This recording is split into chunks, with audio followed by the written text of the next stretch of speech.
Using output parser on n8n is actually very simple, and in this video I'll show you exactly how to do that. If you do find this video helpful, please do not forget to like and subscribe. Now the first thing I'd like you to do is log into your n8n dashboard. Now what we're going to do is we're going to click into open instance, and once we are on the instance, it's going to show us all of our workflows.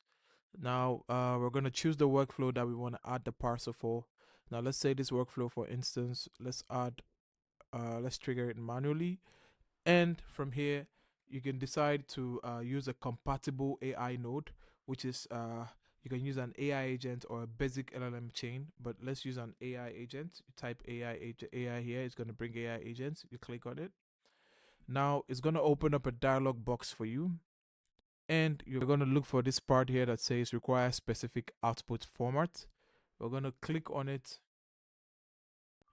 and it's going to say connect an output parser on the canvas to specify the output format you require. Now we're going to click on output parser, and from here it should give us options. It says auto fixing output parser. This has been deprecated, so we cannot choose this, but we have the item list output parser, and we have the structured output parser.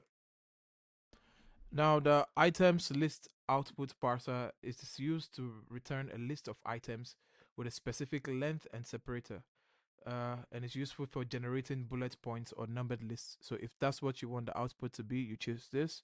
But if you want it to be, if you want it to return fields based on a specific JSON schema, and you want something that's ideal for extracting structured data like contact information from a resume, you're gonna choose this.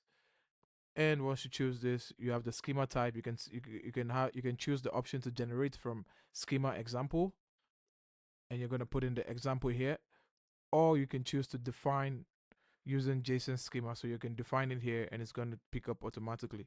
Now once this is done, you're going to go back to canvas, and automatically you should see your structured output parser attached to your agent or your compatible AI node.